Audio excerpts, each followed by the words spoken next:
Greetings, brothers and sisters. So one of my viewers sent me this. Where's Jackie? Joe Biden gives shout out to Jackie Waloritsky, Republican in Indiana, who died in August. And so many of you know so much about this as well, and you're committed. White House Conference on Hunger, Nutrition, and Health. And I want to thank all of you here for including bipartisan elected officials like Representative Governor, Senator Braun, Senator Booker, Representative Jackie. Are you here? Where's Jackie? She's dead, Joe. I didn't think she was going to be here. Yeah, she couldn't because, she died. You didn't think she was going to be here because she's dead and all. Right? There's JoJo Magoo doing his Magoo thing. We've been lied to, defrauded. A water car in 1974 goes 110 miles an hour, goes more than 16K with only one tank, does not emit any pollution. We could drive water cars, but the forces that manipulate humanity will never allow it. This is interesting because my wife sent me this, and I'm going to show you something else somebody else sent me that goes along with this. Okay, so I uploaded this earlier, and it was copyrighted because they had a song in the background, but this is an old newsreel that talks about how somebody invented a car that was, ran on water. It goes into it and how fast it went and, the way the car would run and all these things. And they got a song behind it, some goofy old-time 1930s, 40s song. And it's a complete bummer, right? Like that they copyrighted it. So the YouTube has a tool that you can delete the song. And I did that, but then they copyrighted the second half of it. But you can see here they're loading the car with gas, and it also powers, generators, water-powered generators that produce electricity. And so this was something that was available years ago. Of course, we've heard this over and over again, that they had various types of cars that ran on, there's a car made out of hemp, for example, that was lighter and stronger, more crash resistant and lighter, and they got rid of that. Ford was trying to produce a hemp car. We've heard this before. Of course, in the Whispers of the Brighter World messages, there's also that as well. But I thought I'd just do this voiceover instead of dealing with the whole copyright thing again. But this was the first part. My wife sent me that, and right before I received this, she sent it to me, I think via email. One of my viewers sent me this on Instagram. I don't believe in conspiracies, but I heard this one the other day. There was a gentleman in the 90s called Stanley Meyer invented a device that allows your car to run on water, right? Right? The U.S. government wanted to buy it off him. The British government wanted to buy it off him. He said no, and then he passed away by choking. His last words to his brother were, "They poisoned me." Okay? Not so long ago, another gentleman named Aaron Salter Jr. invented a device that allows your car to run on water. What if I told you that Mr. Salter sadly was a victim in the recent Buffalo tragedy? Right? I don't know who's listening, but my mother-in-law is also inventing a device that allows your car to run on water. I didn't get to that part, but that's great, right? So that all happened, right? It's kind of funny. CNN lays off more staff under new boss Chris Licht. Chris Licht, another CNN boss Chris Licht, or Light, continued to clean house at embattled cable news network, zeroing in on the podcast division. The network cut a small number of people in its audio unit as it continues to refine its strategy for the division. Well, it's screwed. There's nothing he can do. Right? Is this the guy who got fired? This is the new guy. There's nothing he can do because it's a dinosaur of a format, and they're never going to be truthers. They're never going to be authentic. And so whatever they put out there, it could get, marginally better. But, then would lose viewership because there's people like me who tune into CNN because it sucks, right? U.S. scrambles F-15 jet to shoot down Iranian drone that appears to threaten U.S. forces. in Iraq, is it? And so again, Iran and Russia. I mean, they have a they have an alliance and more pushing towards World War III. Khloe Kardashian turns down Tristan Thompson's secret marriage proposal. I did a couple of things on them. They were in a great conversation for the final season of their last show. And I joked about how he was taking time off of his regular job of getting dunked on by better basketball players. um, apparently he's a serial cheater, and the big one just can't hold a man. I mean, that's the bottom line, because of, it's not even her fault. So, you guys make fun of me for having a bigger vagina than most. Oh my, that's a big gun. You big dummy! Biden warns oil industry not to raise prices as Hurricane Ian sweeps into Florida. Yeah, that's so what? In what way does your warning carry any bite behind it, right?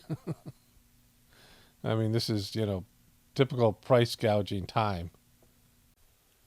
Okay, so I started this video yesterday, and I think I read the headline wrong, or maybe there was something else here, but it says Khloe Kardashian and Tristan Thompson were reportedly engaged in 2021 secretly.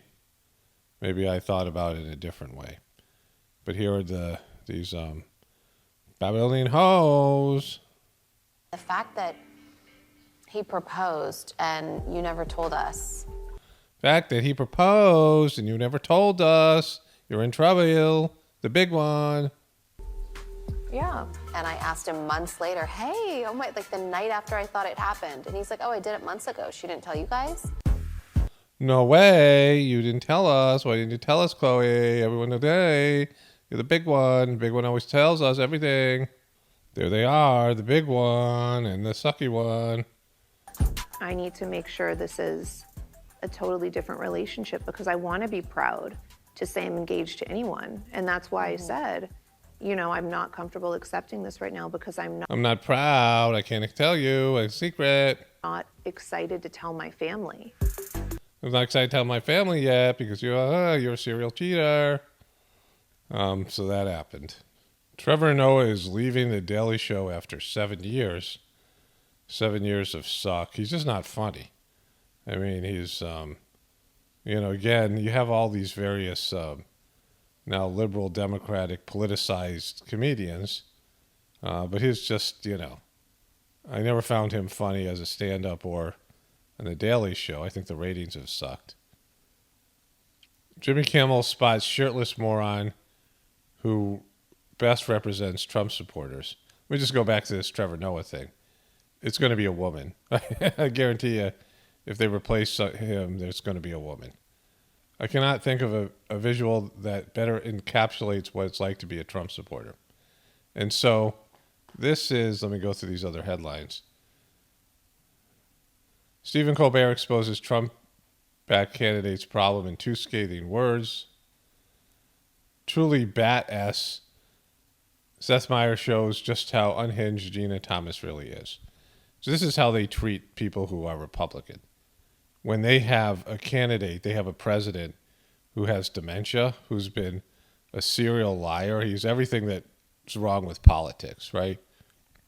Like I always say, I'm not a Trump supporter, but I can at least say that there's some good qualities Trump has as a character on this show. And look, you got Nancy Pelosi, you got this school, right? You have this school, Fire Marshal Schill, and you have, who are the Democratic, stars, right? I could see people getting behind Barack Obama and Bill Clinton. I could see them, I could see why people would get behind Barack Obama or Bill Clinton. I can see why some segment of people can get behind George W. Bush. I can't imagine anybody wanting to get behind George Bush Sr. or Nixon. Nixon was a real creepy MFer, right? Just the way that they present themselves. And when you've got candidates like that, when you got it, in this case, it's JoJo Magoo, career politicians. JoJo Magoo doesn't have the charisma or the, just the exude competence like Barack Obama or like Bill Clinton did. And so there's no reason to walk proudly when that's your guy. Like, you're going to demean Trump supporters when your guy is senile, and even when he wasn't, he sucked. Like, he's never been good. And he's just weird and creepy and all these things. His crackhead son. So you're mocking Trump supporters for something. Let's see the clip here. You're mocking Trump supporters, MAGA morons. And your candidate is laughable and embarrassing when you're president and you're Speaker of the House. I can't think of one good Democratic politician, right? That is, and now, I would never vote for any of them, but at least they would look like they're competent.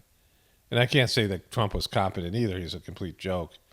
But in terms of, if you're going to mock somebody, you got to have something substantially better.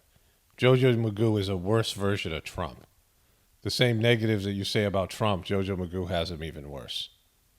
Time. Down in Florida, Hurricane Ian appears to have a sense of humor, because I cannot think of a visual that better encapsulates what it's like to be a Trump supporter than a shirtless moron using the power of Brandon to fight the wind. Donald Trump is in Florida right now. So that's, you're going to mock these guys and mock all Trump supporters. And, Trump supporters are, at this point, you should know, But when your candidate is JoJo Magoo, when your candidate is, pooping himself, right? His Pennsylvania Republican nominee and... Boo. Boo. And was photographed wearing a Confederate uniform. Because historically, nothing projects winter like a Confederate soldier in Pennsylvania. Four score. So this is their jokes, right? That's his joke. Now it's tanking. Case in point, this weekend, he held what he promised would be a big rally, but ended up looking like this. You mean like a Joe Biden rally? Like, that's how you're judging things now? By rallies, right? This is, your guy couldn't, they had to hide him away with COVID because he was a disaster. He was, breaking down mentally. They used the COVID excuse. The guy can't campaign.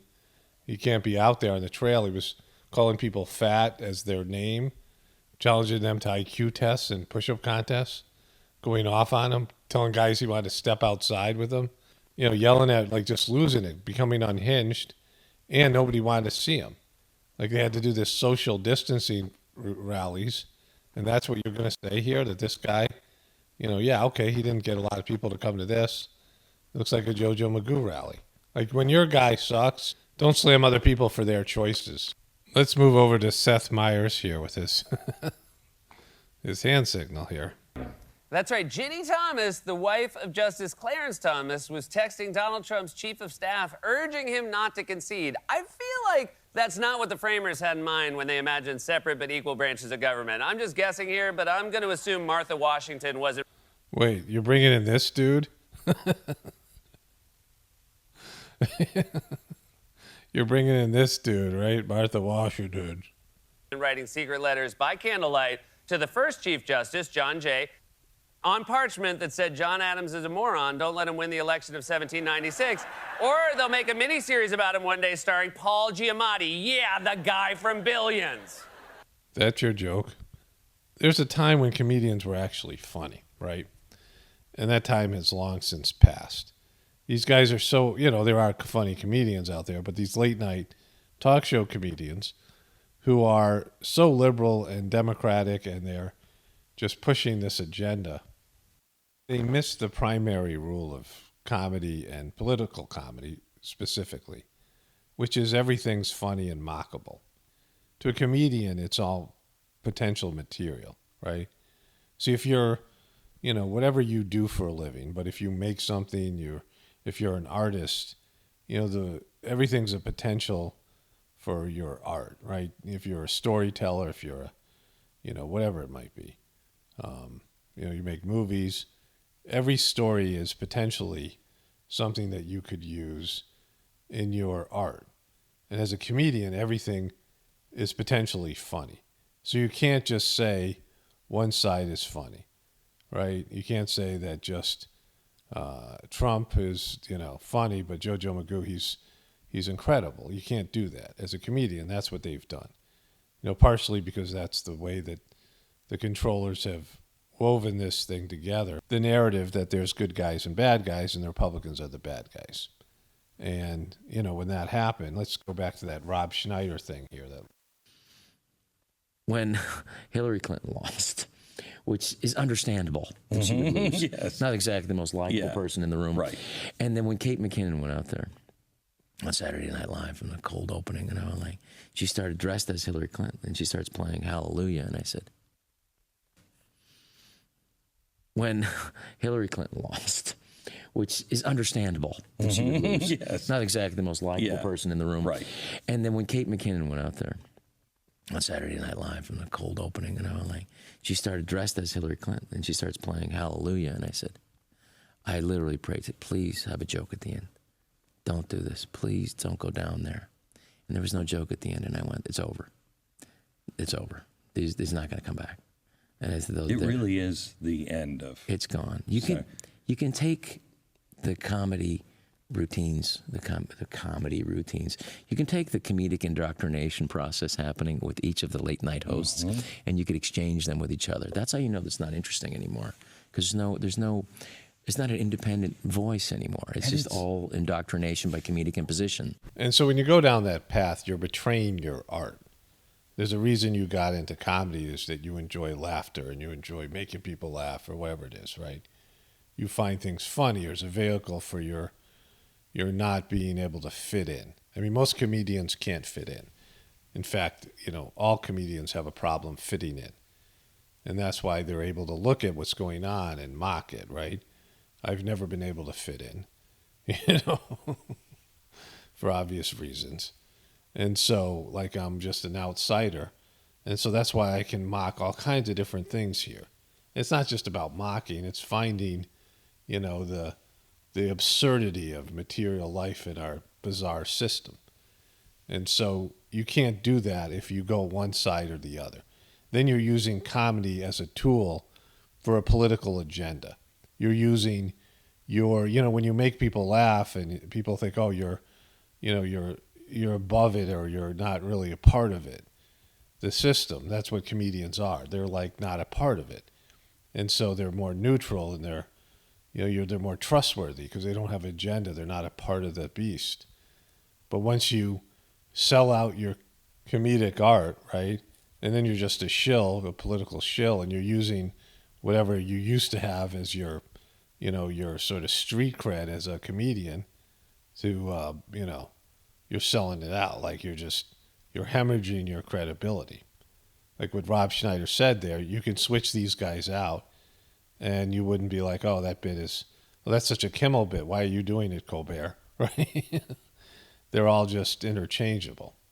But anyways, so I want to cover this separately and, I'll just give it its own video at some point, with the title being about this. But I'm going to have to talk about this over and over again because people, need reminders, as do I. I mean, everybody needs repetition. Because the lies that you're told and the illusion that you're given is repetitious. Everything in your system is screaming every day in terms of the deception, right? They're screaming lies at you. Or maybe not even screaming. It's a low drone, it just happens. All these things that are accepted views of reality that are just wrong and fake, right? But in terms of what I want to talk about here, it's that wealth is just going to disappear. And I've said this before, it's not, rocket science, but it's hard to understand because people think wealth goes somewhere, right? Because in the physical universe, if you burn something, it's transformed into smoke and ashes, right? And gas and whatever else. So when you burn something, it doesn't disappear. Nothing in the physical reality disappears.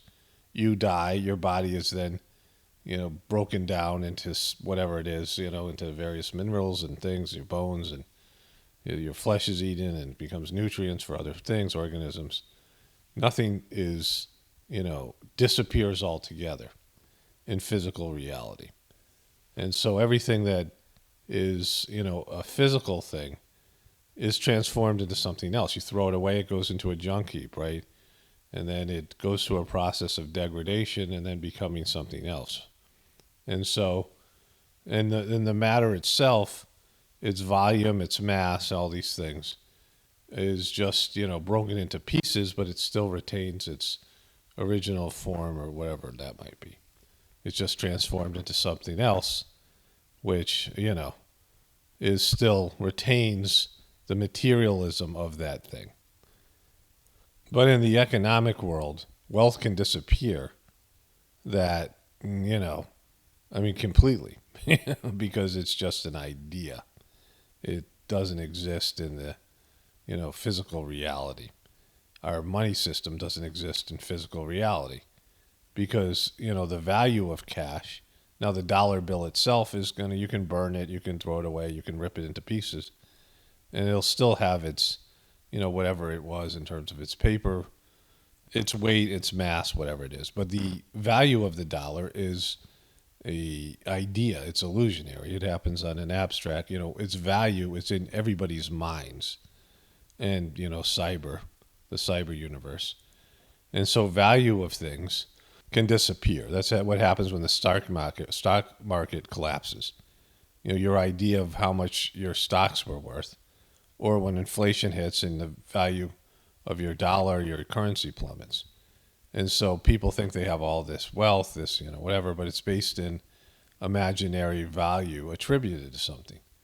And if it doesn't have value, if other people don't find it valuable, you can buy something like, say, one of those Honus Wagner baseball cards. There's like 5 of them in existence. The guy was religious, so he didn't want his picture taken. And one of them's ripped in half. One of them recently sold for $7 million. But in an apocalyptic world, what's it worth, right? Maybe you can start a fire with it.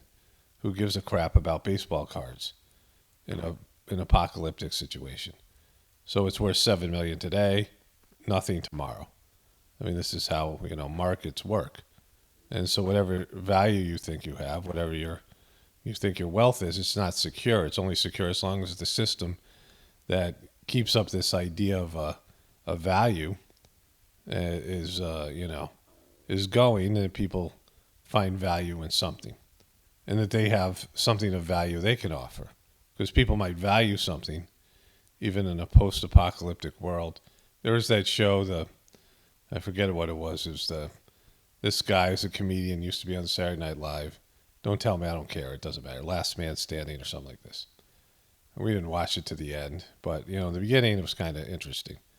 And the guy had the Hope Diamond, and he had, there's only a few people who survived a plague, and they had all the great art, and they're driving Lamborghinis, and because they were the only people alive, but it didn't have any value now because there wasn't humanity to give it value, and so that's just going to happen. Things are going to get depleted or your wealth is going to get depleted because, there's going to be no one to hold the value. The value is imaginary and it's subjective. Material reality, things in the material universe are objective. They are, they are whatever they are. And they can't be completely erased. But anything that's imaginary, everything that's an idea can be, an idea can die. An idea can disappear. An illusion can collapse. And that's what's going to happen to our economic system. Just a little reminder for everybody. Only spirituality will save this world. It's Paul Romano, definitely pointing from the apocalypse and the ascension. Everyone have a blessed day and be grateful.